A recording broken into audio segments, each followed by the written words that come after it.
Welcome to the American Rambler with your host Paul Grafton. Okay, today we're covering the Gabbi Petito case with a side of skepticism on who they found in the Carlton Park reserves. They are claiming that it looks like him, but it's not because one, the face is a little more rounder than Brian Laundrie, and two, on the neck, I think the right side, there are two tattoos, and three, the nose appears to be longer than what Brian Laundrie has. Now, I do not know from the picture that they're sharing when was the last time he had a haircut, and if he's letting it grow out long to disguise himself. But going back to the stop in Utah,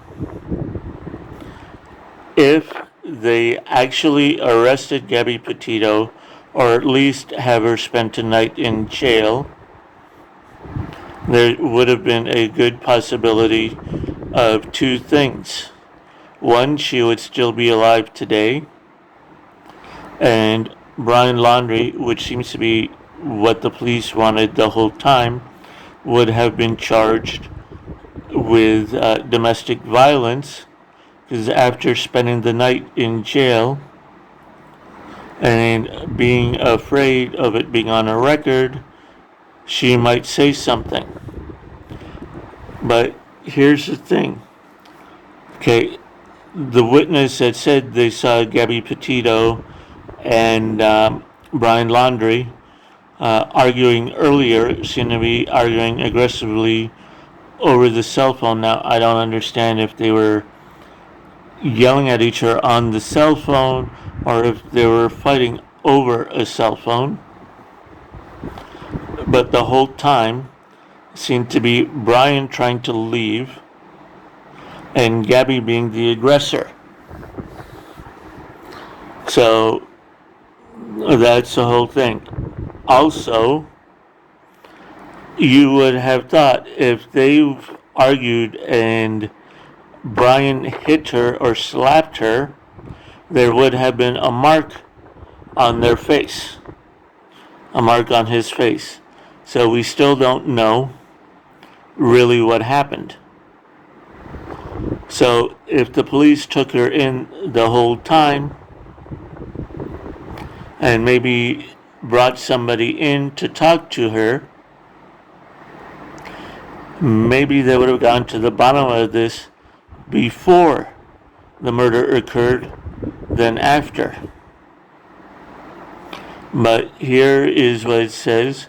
A witness statement contends that Gabbi Petito and Brian Laundrie fought over a phone and argued aggressively outside a store in Utah last month, according to a report. Something seemed off. A witness identified as Chris said as of August 12th, incident between Petito and Laundrie in Mo, the New York Post reported. The couple argued over the phone at Moonflower Community Cooperative just before 5 p.m. Chris wrote in the statement to the Mo Police Department, according to the paper.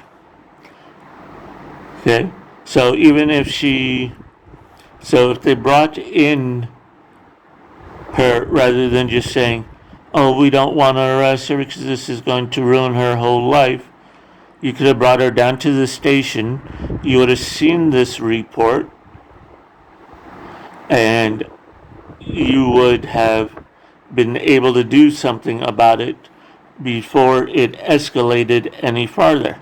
But no, the police have a bias to the point where women cannot be the perpetrator of violence. Now, yes, it seems like Brian escalated this thing to the point of murder, okay, or allegedly Brian escalated this thing to the point of murder.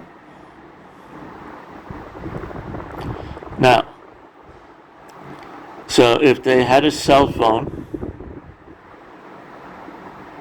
and Gabbi was abusing him, which seemed to be the point,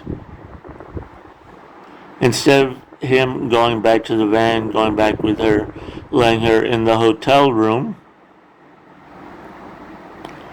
he could have just gone to a bus, airport, train station, and just left. So that part I put on Brian for not leaving an abusive relationship.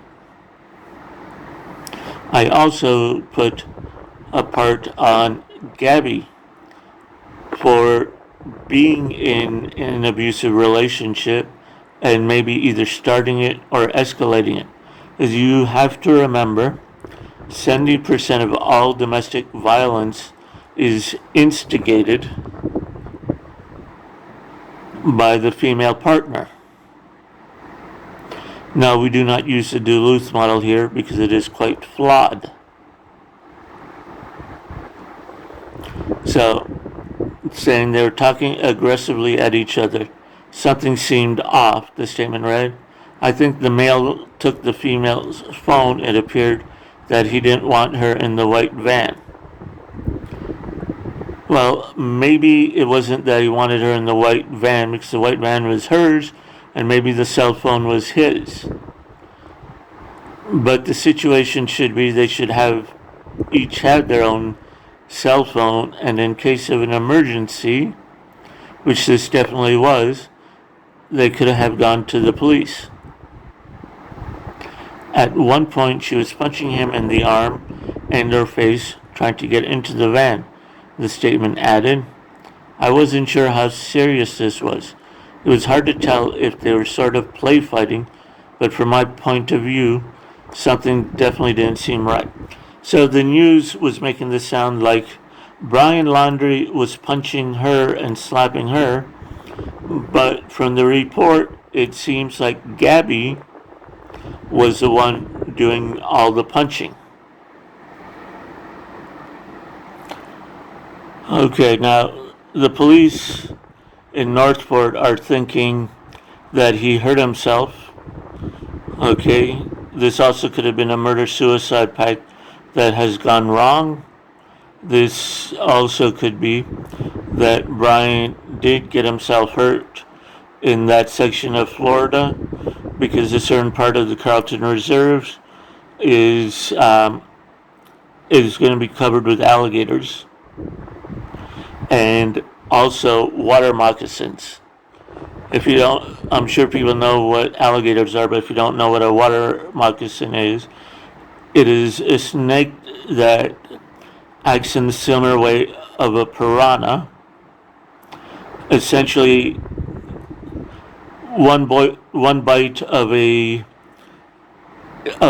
water moccasin will not kill you, but a swarm of water moccasins will, because they are going to attack and take several small bites out of you rapidly in about 30 seconds or maybe a minute. So it's a very dangerous situation. So even if he does make it to some sort of cabin or place somewhere in there, it's going to be very difficult for them to find him. And it's also going to be very difficult unless he is a seasoned camper and outdoorsman for him to survive. I strongly do not believe he has survived without injury this long. All right, this has been Paul Grafton with the American Rambler. Don't forget to check out the t-shirt store with the new designs. Thank you.